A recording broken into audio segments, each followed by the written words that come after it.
Welcome to It Is What It Is, a true crime podcast. Today I have my first interview with James Terry. He's a private investigator from Gulf Coast Investigations. And yeah, why don't you just first tell me how you got into being a PI, because honestly, you have my dream job. So welcome, James. Well, thank you so much for having me. And actually, with your listeners and the people that follow you should know is I sought you out. We actually have a few connections here in regards to a missing persons case there out of Idaho Falls, Idaho. A fella named Jed Hall went missing about 34 months ago. We're going to get into that. But as far as private investigating, real simple.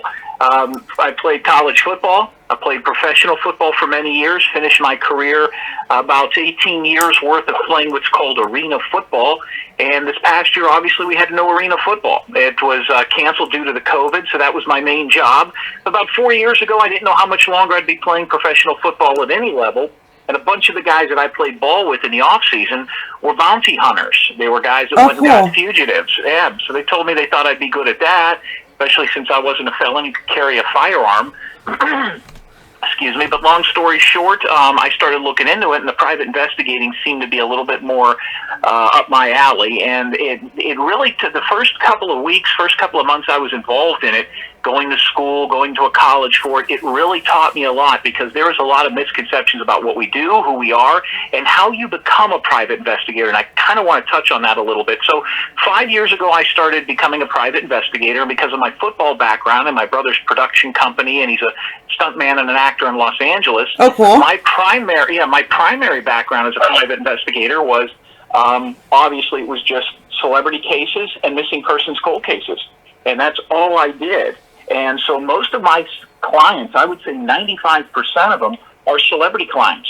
They're actors, wrestlers, and football players. So I was able to get lucky and get to those types of jobs, which has really helped me. It's helped me with the media, and it's also helped me get on shows like yours and different programs. And I just did some stuff for the Vice Network and for Jake the Snake Roberts documentary, a former professional wrestler whose case I worked on, whose sister went missing in 1978. So I've been doing this 5 years, and in 5 years I have never not finished an outcome. I only work one case at a time, and I get paid up front. I do not charge an hourly rate. I am able to work in 4 states right now. People think you become a private investigator, you go all over the country. You got to get licensed in each state. Idaho is a very unique state. It is one of only 3 states in the nation where you don't have a private investigating license. You have a business license. Right now, all you need to do is think of a clever name, pay to get a business license, and you're a licensed private investigator in the state of Idaho. The hard part is getting business. And so it depends on which state you're based out of, and I'm based out of Mississippi, but I also work in Idaho. Oh, that's cool. Okay. There's a lot of misconceptions real quick about PIs, and I don't mean any offense to anybody listening, but I want to get this off my chest because I've been running into this a lot. There is a lot of people that go around, and it's a new term that's kind of come out in about the last year called web sleuths. There's a lot of these web sleuths. Web sleuths, people with podcasts, people on blog talk radio, all that kind of stuff are not licensed private investigators. They are not legally able to do stuff or have the background that a private investigator does. So I'll talk to people all the time who have a missing loved one, and they'll say, well, we don't want to hire a private investigator because Sandy already was our private investigator and she didn't find anything. And I said, who's Sandy? And they'll say, oh, Sandy, she has a podcast, and she does, and she's an advocate. And so that doesn't make her a licensed private investigator. So unfortunately, people get duped by these folks because they're willing to do it for free. Yeah. And usually 9 out of 10 times they don't have the background or the tools, the type of tools I have to run backgrounds and to look at people. So without being too long-winded, that is a huge difference. So I actually was college educated and went through the programs in order to become a licensed private investigator in several states. That's really cool. I didn't know that. So what kind of private eye are you? Do you do the cheating husbands, all that fun stuff, or are you just strictly missing persons missing object? I've done them at the celebrity level. I don't do car wrecks. I don't do going and finding, murder cases. 99% of my business is missing persons or recovery. Okay. Now, everybody always thinks that I go and I find a missing person. I've had to find a Super Bowl ring that was missing. Oh, wow. A very expensive comic book. I've even found a baseball jersey. There was a baseball player named Bob Forsch. He played 16 years in Major League Baseball. It was one of the first cases I ever had, and he played 8 games for a team in Houston, the Houston Astros. He died of cancer. His family did not have his jersey from Houston, so I ended up finding one of only 2 jerseys that existed, and I got it to the family. So it's not always a missing person. Sometimes it's a car, and in this case, not only is Jed Hall missing, so is his car. Now, that's a very interesting thing, too, that we'll get into, because a person being missing is easy enough, but to make a whole vehicle disappear with you is a very talented gift. Especially at the age of 15. Yeah. Okay, so let's do the Jed. Let's get into Jed. So, Jed went missing, when was it? In January of 2018, the 22nd, I believe? Yes, 34 months ago. Okay, so can you give us the background on Jed and kind of start us on Jed's story? Well, Jed was the best way to sum it up without being too long-winded. And listen, by coming on your show, I want to thank you for this. But I also am going to be able to give you information that's never been released to the press, never been released to the police department there in Idaho Falls, Idaho. And I am going to use your listeners to help me. Because you're at where you're at, you're in the center of this, which means there might be somebody listening to this story that saw Jed, that knew Jed, that heard something about this family because of your geographics, that might be able to call me and give me some information that I don't know, because I am convinced that there's people in and around Idaho Falls, Idaho, who know what happened to Jed, or at least which way he was going. Jed's story is very convoluted and extremely difficult to understand at any level, but especially with a 15-year-old. So basically what happened here was, we've got a scenario where Jed Hall was 15 years old. He was a high school student. He was on track to go to the Air Force. He was one of the top high school students in what was called ROTC. He had a father who was a 25-year police officer. He had a mom who was a nurse. He came from a good family. He had one older half-brother, and he was on track to go to the Air Force. He already had scholarships. He was in many different programs, including playing varsity soccer. He went to a very small high school. Somewhere about 8 months before he went missing, Jed Hall cracked. Something happened. There was a couple of girls at school he was very, very close with, and Jed Hall had 2 groups of friends. He had an A group and a B group, as I call them. A, popular kids, the good-looking kids, the kids that got everything in school. Now, don't forget, there's only 45, 50 kids in this whole high school, so it wasn't like there was 2,000 kids. And that it was school, a very small program. Yeah, and that school, just so everybody knows, is the old New Sweden school out there. And it's us here growing up in Idaho Falls, it's a creepy-ass, used to be a really creepy-ass building. It's not anymore. And if I remember right, some LDS guy bought it. Isn't that right? Yeah, it was bought by a philanthropist, one of the richest guys in Idaho, and turned into a high school primarily for that. Now, Jed was not part of the Church of Latter-day Saints. He has nothing to do with that. And neither do many of the people that were involved, and he was kind of an outsider. But Jed had 2 groups of friends, the A group and the B group. A group, popular kids, good-looking kids, the kids that had the nice cars and everything. B groups, kind of the burnouts, the kids that didn't do good in school, kids that were sent to that high school because they couldn't succeed at other schools that they were in. Maybe they were a little bit of outcasts, or maybe they had a learning disability, or maybe they were a bad seed, got caught smoking pot somewhere and had to go to a private school. Jed had 2 groups of friends. A group and B group never met each other. In fact, his B group of friends did not know that his A group of friends and him were close. So the nerds in the school didn't know he hung around the popular kids, and the popular kids didn't know that he tutored all the jackasses on the weekend. It's just how it was. The police didn't even know that until I dug into this.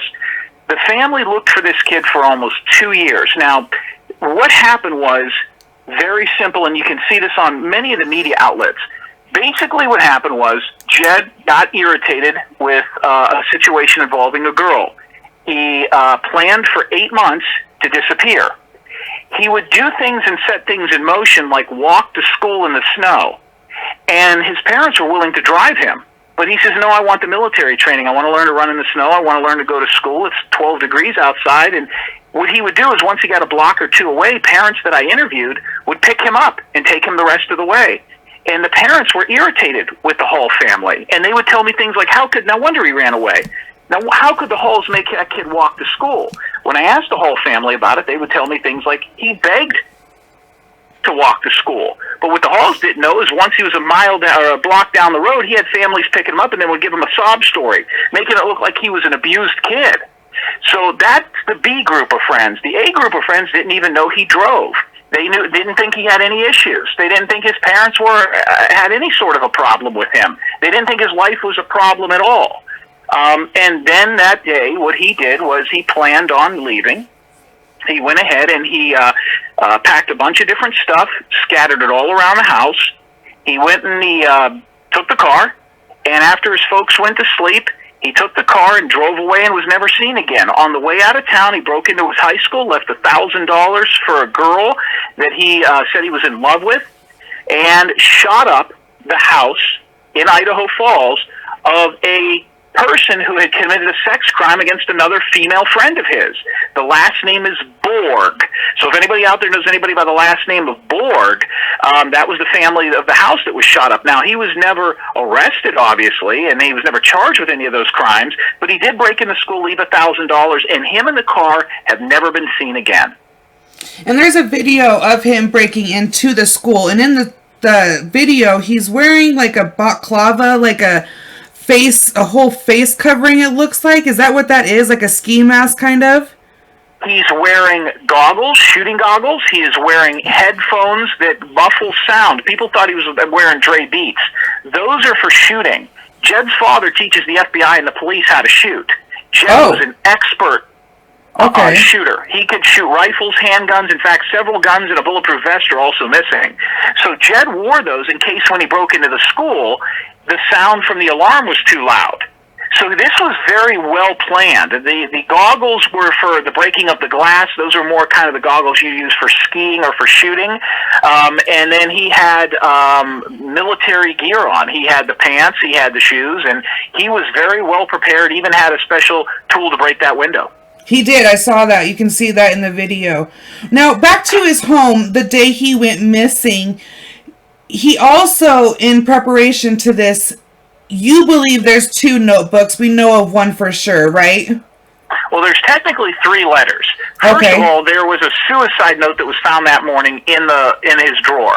That's available online. It's been on some other radio shows. You guys can look it up. Number 2, a couple of days later, his father found a journal on the side that said how he was going to disappear, fall off the grid, and be gone forever.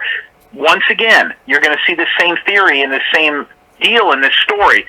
A suicide note, but then the kid takes 14 pairs of underwear. A suicide note that he wants to kill himself because he's so sad, but he takes his retainer and enough food and supplies to live for a long time off the grid. This isn't your normal 15-year-old kid that spent his time behind a computer screen. This is a kid who was well-versed in survival training. And the analogy I used is LeBron James at 15 years old, people already knew he was going to the NBA. At 15 years of age, this kid already knew he was going to the military. He was that well trained. So this isn't just some kid that, used to camp with his parents. This is a kid that was an expert shot. He was a kid that, was well prepared and had military training, not only through his father, but through Civil Air Patrol and ROTC, so that he could survive once he was 18, right at some of the highest level of the military. So there was also his locker when he broke in, when he went to his high school. The high school does not have locks on their lockers. Kids from other schools that I interviewed broke into his locker and took some contents out of there within 24 hours of him missing. And I blame the school for that. They should have put a padlock on that, and the cops should have searched it. And there is a very, very nasty rumor that there was another booklet in there that said exactly how he was going to disappear. Really? That would have been 2 notebooks and a suicide note. Great. Yeah, because the one I watched, there's a good interview where you did. I don't remember. I think his name's Gary. Is that right? Okay. On YouTube. Probably. And he broke down the notebook and just the stuff he was planning on taking is, sorry, my children are obnoxious. I understand. just the things he was planning on taking is incredible for a 15-year-old to have the know-all to take those type of things. He also did other things. He also left a couple of days after he got his braces off.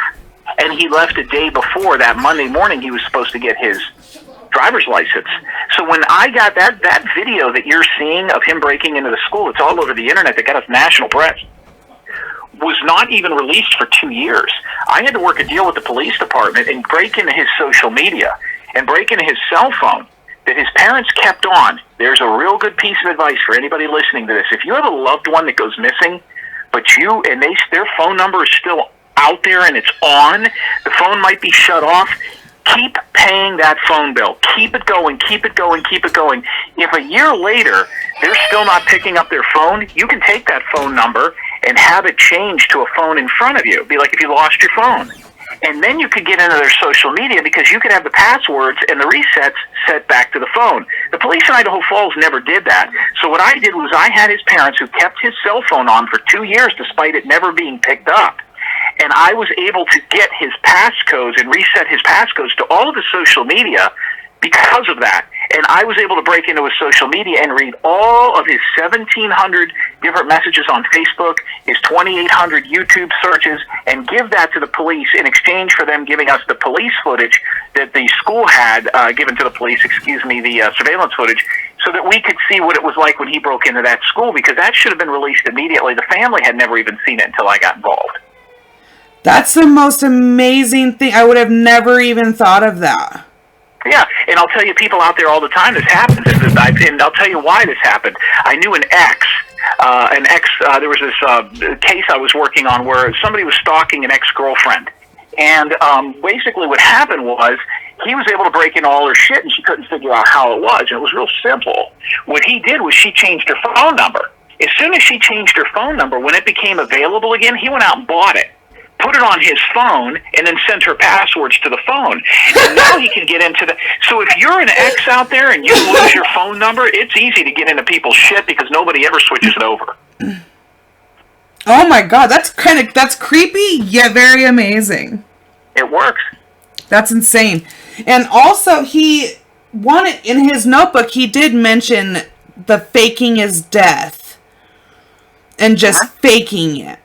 Now that I know that he wasn't a part of the LDS, the suicide thing isn't as mind-changing, because before it was like, well, he couldn't have done that, because if you're super LDS, everybody knows that's also, like, number one, don't do. Correct. So, well, the other thing is, too, hey, listen, if he was going to blow his head off with a deer rifle or a handgun, he doesn't need to take 14 pairs of underwear to do it. You don't need to wait to get your braces off. If I'm going to kill myself on Monday and I'm going to go through all this, why do I need to sit in a dentist chair for 4 hours? If I'm going to kill myself and I'm not going to do it, then why do I need to drain my bank account and the money's never seen again? The things that he did. How much money did he have? We figure at least $5,000. So even for a 15-year-old to get $5,000, and he was just tutoring kids, is that his job, or did he have an actual job at 15? He had a job at a local barbecue place. Okay. So he had a job for a local barbecue place. He had birthday money, Christmas money. He had grandparents that loved him. So $5,000 for this kid wouldn't have been bad. He kept it all in a coffee can in his top drawer, and that stuff was all gone through after he went missing. But if he killed himself, the biggest problem here, in any of the theories that anybody gives me, and I'll listen to any of them, I don't know how you want to shoot them at me from your listeners, but I'll tell you is this: you got to find the car. Where's the car? It's the biggest anchor in this whole thing. Because if he kills himself in a deer field, the car is found. Yep. He could jump off a cliff or go into a shaft, and then people tell me, well, he drove it into a river. At this point, after 3 years, somebody usually finds that stuff. It would have popped up somewhere, but if he went out to kill himself, that car would have popped up by now. I believe that car, and I have some theories as to where I think it is, but I think that car, and I think he had help, and I think that car is either in somebody's garage, it's at a barn, it was hidden somewhere. If you right now have to get rid of a car, it's very difficult. You can't take a $7,000, $8,000 car to the crusher. to No. the junkyard, because they're going to go, why are you selling a car for $300? They're going to think something's up. You have to have the title. Yep. You have to have different things with that car. Plus, he's 15 years old and he didn't have a driver's license. They couldn't write him a check. That car had to go and be disappeared just like him, and nobody's ever seen neither or. In fact, I started this case by only looking for the car. And when he went missing, he was, I don't know, did we already say this? Was he was the day away from getting his driver's license? Was he not the official government ID? And that's what Yes. we think he was avoiding that, getting that actual ID photo taken? 100%. Because some of his friends, when I released that footage, called me and said, when did he learn how to drive? He told us for a year he wasn't even going to get his license until he turned 18. And that kid drove off. You saw him drive around and around and around. That was extremely well planned out. It was, and that's one thing I brought up to you but before we even started recording was the way he drove around that school. It's like he's acting to make you question why he's doing what he's doing. There's two links in every chain for this kid. I think he drove around a couple of times because if somebody would have popped up or been walking their dog late at night or catching a bus or coming home from work, he would have he could have just said, oh, I'm just out here checking some stuff out. So then he drives around a couple of times, make sure there's nobody out, make sure there's nobody walking a dog, making sure there's nobody getting a bus, making sure there's nobody, up to some other shit. He backs that car in, and he's in and out of there in less than 90 seconds. Yeah, that was quick. I mean, it's not a big school, but... I showed that footage. Well, imagine never committing a crime, not even swearing, and then you pull that off. You steal a car. You're driving without a license. You break into your high school. You leave $1,000. And oh yeah, by the way, that house is shot up, and you're driving around with a shitload of guns, and your dad's a cop. That kid did all that. This isn't stealing a candy bar for the first time from 7-Eleven. This was a well thought out, methodical plan. And, it goes beyond comprehension. And I even brought up to the Idaho Falls police one time, I said, and I told you this off the air, I said, if Jed would have killed 4 people on his way out of town, would you have found him by now? If Jed would have robbed a bank that morning, would you have found him by now? Or do you just not want to find him that bad? Because whatever this kid did is incredible. Because if he yeah. Yeah, if he would have blown up a school and disappeared, would he still be gone? Or would they have found him by now? Those are some questions I have for law enforcement, and unfortunately, this has been the toughest one. Because even when he was prepping and doing his notes, in the notebook, it seemed like it was a plan / a journal prepper is what I'm calling it. He was doing like a checklist / I'm going to journal some shit. And it really seemed like he intended on someone to find this. Well, obviously he did because he tossed it. But the way he was talking in it, and one thing, it's not like a massive thing, but when he was doing his supplies, he put on there that he put condoms, and he wanted to make sure that whoever read it knew that those condoms were not going to be for sex, that they were going to be for holding water. Yeah, I thought that was real interesting as well. There's some cracks in there, and he left his computers and everything behind, but he did a factory reset. The chances of getting what he was doing on that computer as a factory reset, I mean, if he was going to go kill himself, he wouldn't have done that. Or less than 1%, and I've had some computer experts take the drive out and do some stuff with it, and we found virtually nothing. So what did you find when you looked through his YouTube? Was there anything really telling on his YouTube searches that It was extremely normal. So let's say there was a couple of thousand YouTube searches I could go back to. Let's just use the number 2,000. Most of them were music. A lot of things that he was listening to were music. How to, chop wood, how to do this, how to do that, how to do this. They were never cleared. His likes were never cleared, so I could go back for 4 or 5 years. Now, don't forget, 4 years before he went missing, he was 11. So it's not like I had to go back 15 years. It's not a 40-year-old guy that went missing. It's a 15-year-old kid. Yeah. So what I did was I went back. There was 3 searches on there and videos that were watched at length about how to hide as a woman, how to have sexual reassignment surgery, basically how to become Caitlyn Jenner. And I always thought that was real interesting, but I couldn't find one kid, and I even talked to kids at his school that were gay, that thought he was gay or wanted to be a woman. but there was 3 searches on there, and I turned that over to the cops and explained it to the parents, and they did not have a reason why they think that there was not porn, there was not girls in bikini, it was all business and music, except for 3 searches right in a row about a year before he went missing, 8 months before he went missing, about how to sexual reassignment surgery. And the things on his list were makeup and a realistic wig. Correct. So he could be out there right now walking next to somebody right now just dressed as a woman. Or, 100%, or he was using that to get across the border as a woman because he knew people would be looking for a guy. And didn't he tell one friend he wanted to go to Canada?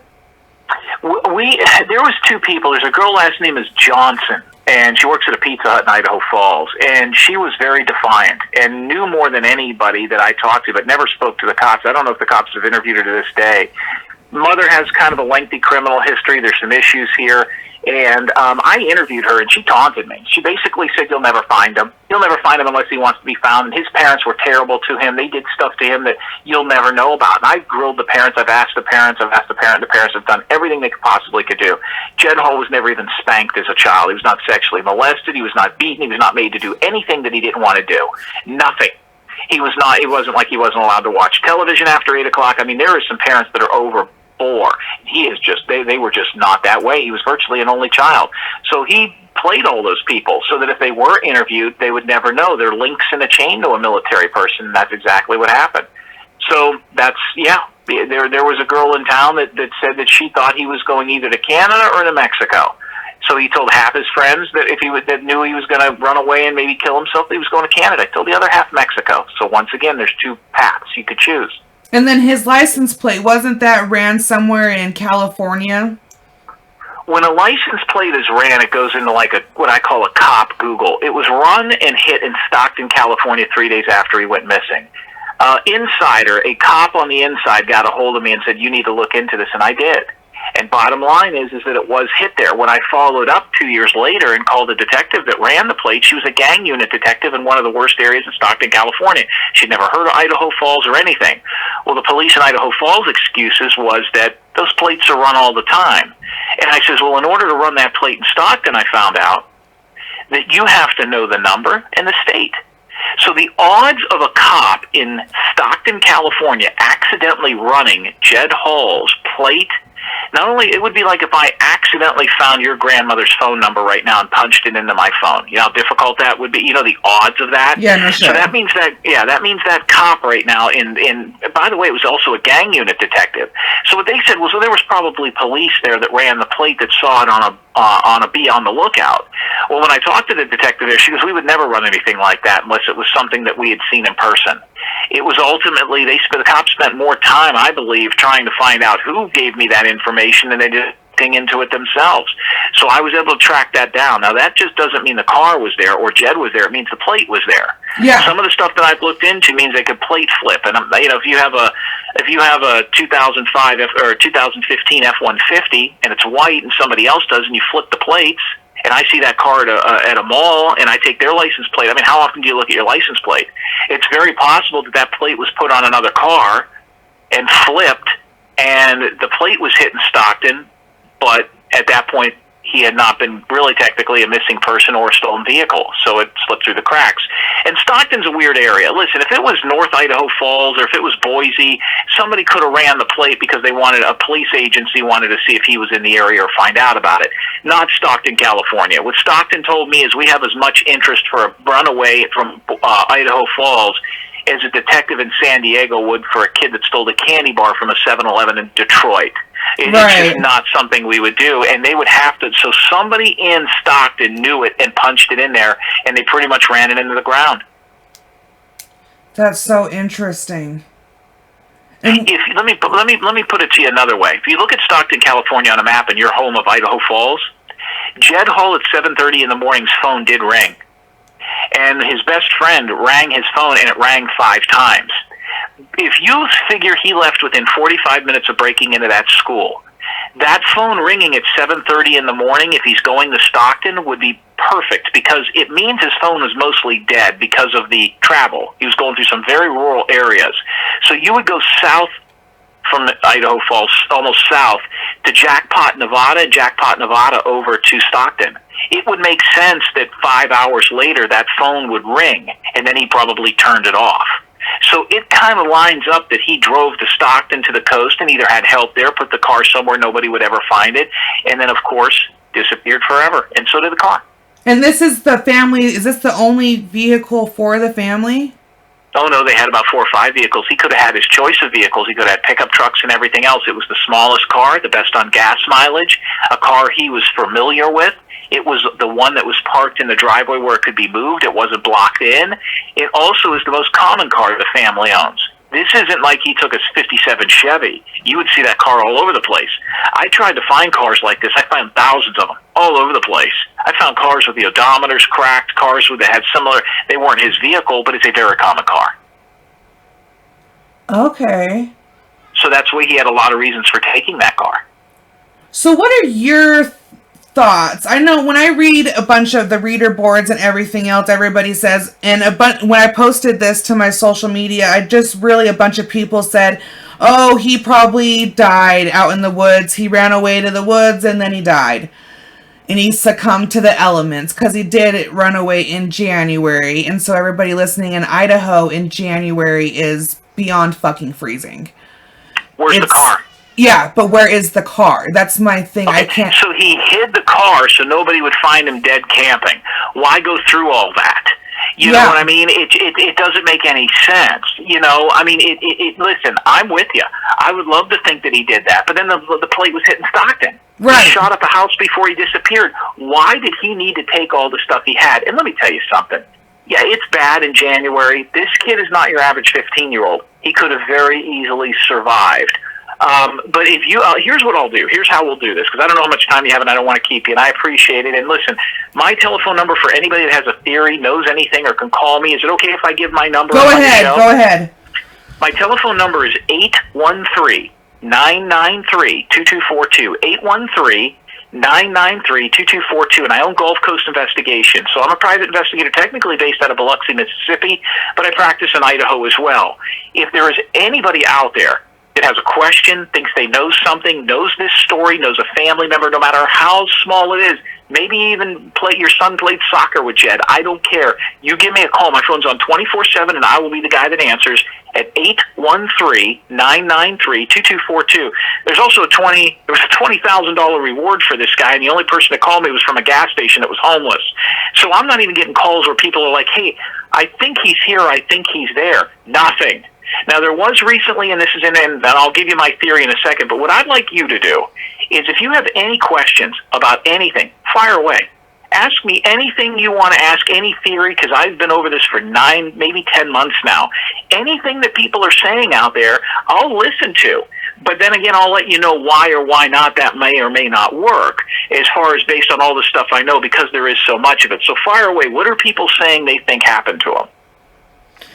Really, the gist of what I've gotten so far is everybody around here just thinks that he went up into the mountains, and they look at it like he was a kid who wanted attention and went up into the hills and overcome by element, and that's what they assume.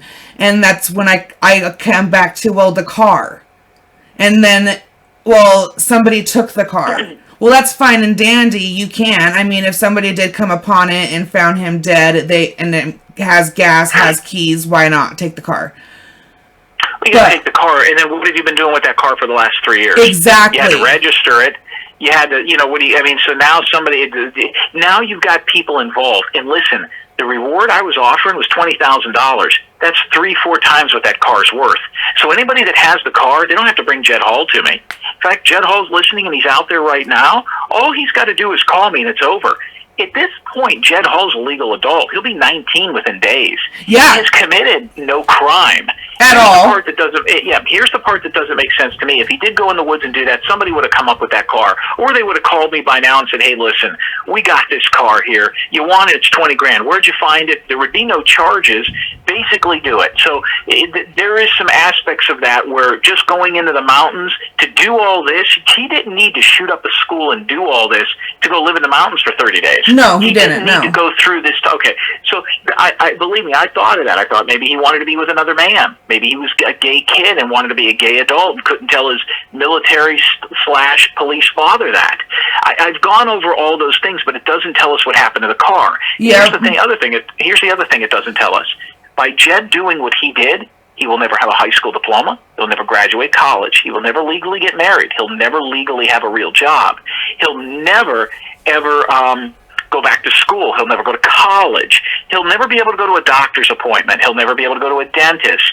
He'll never be able to get on an airplane. He won't be able to buy a bus ticket. He can't have a fucking bank account. This kid basically can't do shit. Nothing. And for what? Let's just say his parents were sexual molesters. Let's say his father burned him with cigarettes and was the worst guy in the world. He's going to disappear for the rest of his life and not have any of that so he could run away at 15? He could easily right now go down to a police station in Kansas City, if that's where he's at, and say, "Listen, here's who I am. I'm not." He wants to look missing. Yeah. He wants to be gone, and he had help doing it, and somebody out there knows exactly I'm who with they you. are. I'm with you. And I he don't had believe help. for a second that it'll be very hard to convince me that this kid is dead somewhere, mainly because of the car. Correct. You can't, and even if you do come upon him and he is dead and you take the car, you didn't know that this kid had a fucking 8-month plan. You're just going to go drive the damn car. So It would have showed up. yeah, it would have showed up by now, somewhere by now. So I am in a complete agreement that somebody out there has hid this car and helped this kid in some fashion or some way. So what is the Austin, Texas lead you told me about earlier? Got a phone call from a woman in Austin, Texas about a month and a half ago, 5 weeks ago. And she got a hold of me through the mother. She messaged the mother, and the mother turns everything over to me. And basically, I called this woman, very nice lady. She's a former school teacher. She's got kids Jed's age. And she said, "I was at a sports bar last night with a bunch of people. A kid was sitting in a parking spot. They called the cops." And she's an advocate. She does stuff like you do. She helps foster children. She doesn't do a radio show, but she does some other things with missing persons cases. She goes out of curiosity. I went over there and started talking to him before the cops came. The boy was extremely confused. He asked if the dog catcher was coming for him. He said he needed to go to Nebraska and that he had just been in New Mexico. When the cops got there, they told her to get away from him and not be anywhere near him. Don't take his picture and move. We're going to take care of this. She said that he had 4 cans of what looked like beer and turned out to be iced coffee. He was extremely filthy and his fingernails were bit down to the nub. The police came there and separated her from him, told him to get on his way or they were going to arrest him, and the kid left. Before the cops got there, she asked him, "What is your name?" And he said, "Jedediah." Jed. Now, I've looked throughout the country. You know, there is not another person with that name either. Jedediah, Matthew, Jedediah Hall, Jedediah Matthew Hall, nothing. Nothing even close. Kid didn't say his name was Michael. He didn't say his name was Bob. He didn't say his name was Kyle. He said Jedediah or Jedediah. Now, I called that bar, and I confirmed the stories, and I called the Austin Police Department because I want to know why those cops let that kid go. Supposedly, the people had seen him around town for a week or two. He has not been seen since. The body cam footage is now in the Idaho Falls Police Department, and we will see it this week. There was a couple of stills taken from that, which I will give to you. I'm going to text those to you so you could post them. I've seen pictures of Bigfoot that were clearer. So even though I got 2 pictures from the body cam footage, it doesn't rule Jed out. But I'll tell you what, the kid in this footage who used the name Jedediah or Jed has some of the nicest teeth I've ever seen, and no tattoos. Shit. So did Jed did he ever have any mental problems? I mean, besides depression, obviously, was there any signs that he, I don't know, was losing his mind a little bit to the parents? Was he too into prepping? And I know that some people say his dad is a prepper. Correct. a doomsday prepper, and so it wouldn't Yes. be out of the norm for him to be into that, because obviously his father is, so... There was never anything documented at school, never anything with his friends, never anything anywhere. It never, ever, ever was. And he had doctors, he had dentists, he had friends, he had relatives. He never, ever let on to anybody in his family that there was any depression. He was never diagnosed with anything. He was never ill. He never had a fall. He never had nothing. No, I wish there was. It would make more sense. Yeah. Because even if the little guy in Austin was him, I mean... why would he think a dog catcher is coming? You never know what happens once people run away. Exactly. So let's say, and I'll tell you, there was a kid in Idaho Falls who we look like we found, and I'll bring this up on your show. His name is Zachary Lee Brewer. We believe we found him in Mexico, and he's been gone for 12 years. He's been homeless for 9 and never called home. And people said, well, why wouldn't he call his mom? Why wouldn't he call his dad? Why wouldn't he search himself online? Why would he live like that? He was run over by a car 8 years ago and released from the hospital in Mexico and doesn't even know who he is. So that happens all the time. You would say, well, why wouldn't he just pick up the phone and call? He might have escaped, lived in the woods for 3 weeks, got bit by a snake, got run over by a car, got something happened to him. Something, yeah. And he doesn't even know who he is, and now he's in Portland walking around the streets talking to himself. You never know. Fuck. Maybe, dude. Hopefully, I don't know. That's insane. That's what I'm going with, because like I said, do we have any idea of maybe I always keep coming back to the vehicle, because to get rid of that, you got to know somebody has to give you something else. There's no way he's driving the same car 3 years later. Well, if he was, when those plates go over the Golden Gate Bridge, or they go through a toll booth, or they're in a parking lot, the plate would have been hit. Yeah. The plate has never been hit. So if you ever see a police officer driving up and down a parking lot, like at a school or at a mall or a casino, they're hitting all the license plates that are there. It goes into a reader, and it goes into a database that person was there at that time. I have the ability to see that. How you catch cheating husbands. Well, were you at work on Tuesday? Yeah, I was there all day. And then a cop just happened to go past his car on the other side of town near a hotel. Unless Jed flipped the plate, but I can't find any plates that are, so something would have come up, or that car would have come up, or he would have been pulled over, or he would have, he would have had to buy gas. Yeah. His plates would have been expired 3 times over. There's a lot that would have went on to having that car, unless he continued to flip plates and disappear. But at this point, it would have come up that there's been 3 years worth of stolen plates on that vehicle. Right. That brand. That's insane. So do we think that maybe we got rid of the car in Stockton, California somehow, or at least the plates, and we haven't had anything since then, and that was shortly after he went missing, until now we think that maybe he was spotted in the Austin, Texas area? Well, there is a sighting of a boy that went missing, and I've been on phone with that lady, and the boy that was missing said his name was Jed, and he came from New Mexico. Listen, if somebody out there could find me another Jed that's missing in the country, we'll crack 2 cases. It's not that common of a name. I cannot find a missing person anywhere in the world other than the boy we're talking about right now. His name's not Jed. Huh. All right, well, you guys have it. So hopefully, if anybody has any information at all. And what schools did he go to prior to the school that he was going to, just so people out there can ask their kids? You know what? I'll have to text that to you. That wasn't something I really looked into, because he was only in school up to about sophomore, junior year. So okay. I don't know. Yeah, he went to a couple of different schools before that. I'm not 100% sure what they are.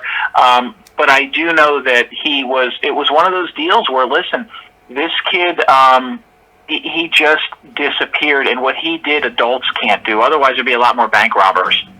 No, I'm impressed. Like, really, and maybe being so young has kept him off of the wanting to check the social media, look himself up.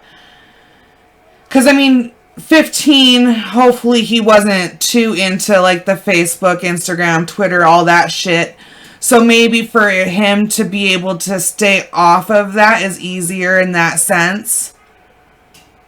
But to just come up missing like that at 15 is very impressive. Well, not only did he go missing, but he made the car disappear, and we can't get one person that he ever confided in. We don't have one girlfriend, one buddy, or anything that says, you know what, he used to always talking about going to Vancouver. We've got people that have said stuff like that, but we've got 10 different people saying 10 different things. Who do you believe? Or they may none of them may be true. None of them may be true. See, and to put that much into it, and he's, I would say, unexperienced in the world. I'm not going to say he's naive, because I don't know that, but he had to have help. Yeah. And it's possible the person that helped him didn't know the story. Doesn't have a driver's license. So maybe he contacted somebody on a website and said, hey, my name's Dave, I got this car, and, I'm doing this, I was in whatever the case may be. They may be hanging out with him, seen him, or dealt with him, or worked with him at a field or at a pot farm or something, and not even know who he is. Not even know his scenario. It's very possible. Happens all the time. I get a lot of these, and they're all odd. They're all very, very odd. And when you find out what happened, there's always a reason that you and I never would have expected the reason that you didn't hear from them. People tell me all the time. I talk to these people all the time, and their mom went missing in 1984. She never would have left her children. She never would have left her dog. She never would have left her mother. She was so close to all of us. She used to call us every day. There's no way. And you know what? You find her living in Miami because she met a new guy. Yeah. She didn't want to face her kid. It happens all the time. My mom never would have left me. She loved all of us. She had to be killed. The cops have to be involved in it. And other times, it is so incredibly simple. That's why the cops, if you just run away, if you just go, you have the right to do that. They're not going to look at you. This is not a kid that was abducted. Right. This is not a kid that was abducted from a Walmart parking lot. That would be a different story. I'll give you one other thing that I've never told anybody too, and it's on this show, and then I'll let you go. There was a program out there called Live PD, which they would follow the cops around. It came on the one of the networks, A&E. Very widely popular show. They also had a wanted and missing section of that. When I got the footage released on Jed Hall, just to tell you how, and I don't know if you're left side, right side, if you're Democrat, if you're Biden, Trump, or whatever, but I'll tell you how all this affects people. I got a call from Live PD, and they were going to exclusively work and give me a national story on Jed Hall. They started interviewing me, a lady from New York. Jed Hall was going to be on their wanted section, and they were going to do an hour feature show on this, because it's so incredibly interesting, because you have a military, you have a cop, you have a Idaho, you got a missing car, the footage, there's people to talk to, there's a private investigator. And Jed Hall's story, I got a call and I says, when are you going to do this story? And they said, well, because of the social climate right now, when we do missing persons cases, we can't do all white kids, we can't do all black kids, we can't do all Hispanic kids. We have to do a black girl, then a Hispanic boy. Then we have to do a white girl, then we have to do a black boy, then we have to do an Indian kid. We'll eventually get around to when we have to do a white boy. When we finally do a white boy, so nobody says we're doing too many white people, Jed Hall's up. Well, we were a week away, and we were giving them the information, and we were ready for Jed Hall to be on there, and then guess what happens? The cop puts his knee on that kid's neck, kills him in St. Louis or wherever the hell that happened at, and the police put his the George Floyd incident. Yeah, George Floyd gets killed, and they pull all the cop shows off of TV. They pull Live PD off. They pull Live PD Wanted. They pull off cartoons that have police in it, and they pull off the TV show Cops. So I missed my chance to get Jed Hall on a national show that has a 100% rate of getting kids and getting his name out in 2 countries in North America because of that. So this stuff affects everybody. That's horrible. It really, really does. And the show never came back again. And now, because Jed had a gun, and because he broke into the school, and because he's white, and he wanted to be in the military, and his dad was a cop, I can't get a show to take it. I can't get a show to cover it. No, not a chance. Especially in today's climate, it's not. It's horrible. That's absolutely horrible. That's where we're at. Man, that's really aggravating. It's hard. That's insane. I can't. But if anybody needs to call me, if anybody needs a private investigator, if anybody knows anything about this story or has a theory, 813-993-2242. My name is James Michael Terry on Gulf Coast Investigation, and you'll get me. I'm the only guy doing this, so give me a call. And I want to thank you for giving me this opportunity. I know you're a busy person. I love what you do. I sought you out for this. I hope it gets a lot of views, a lot of hits, and a lot of listens. People can call me, and real quick, I'll give you my theory as to what I think happened, because you asked me that a little while ago, and I've been long-winded, but there's a lot of information. No, you're fine. We'll leave that with our we'll have that be our final question, is what do you think happened? Boy in Idaho. I found 7% of all missing people in Idaho in the last 6 months. There was another boy in Idaho I found named Anthony Smith. I found him in a militia group in Bad Axe, Michigan, about 3 weeks after he left. At 17, you're a legal adult in Michigan. The age of consent for sex in Michigan is 16. So I think if you're a 45-year-old guy or girl, you could have sex with a 16-year-old. It's legal. So you leave Idaho, it's illegal to run away, but you end up in Michigan, you're safe. They can't make you go home. There's rules like that we're not aware of in this country. And this boy named Anthony Smith, if you look at him from Boise, Idaho, I found him within 3 weeks through being beat the FBI to him in Michigan.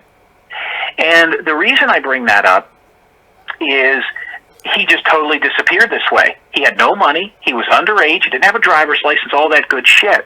Well, he was staying with a bunch of people that had all that in a place where they could farm their own food. Same thing as that documentary called Murder Mountain. Whatever Jed did and wherever he's at, I don't know. But I know he had help.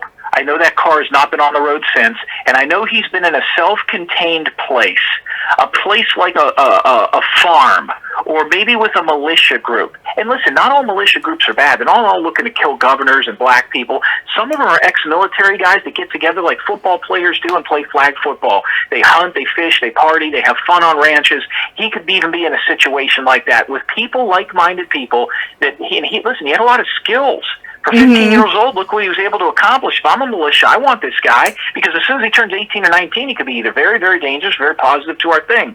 So I think he drove off. I think it was well prepared and well planned, and he was able to stay off the grid, and he's living in a situation where he does not need to come out. And for whatever reason, he hasn't. And that's why some of the father and the mother's interviews, the father seems to be pretty okay with things. That's his demeanor. Because I think he believes his son could take care of himself and might be with one of those groups, and when it's time, hopefully he comes out again. When will that be? I don't know. I think that's kind of where this thing went. I don't think that this kid got in the car, did all this shit, drove up to the mountains, took all the money he did, and blew his head off with a deer rifle. But then again, we'll know, because sooner or later, these people get found. Yeah. Sooner or later, they do. So I'm with you. I don't think that happened. I think he's out there. I think someone knows exactly what happened to Jed. Someone helped him along his way. It's way too much for a 15-year-old to pull off by himself. It's just way too much. I agree. And hopefully somebody, with somebody, and once you tell one person, it goes to about 10 more people, somebody out there listening to this, or, somebody will give us a call. Who knows? Maybe it'll be Jed. You never know. But I want to thank you again. And if there's any other questions, so much.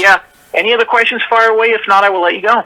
All right. Nope, we're good. And I will look forward to that text with the picture. We'll post that. And yeah.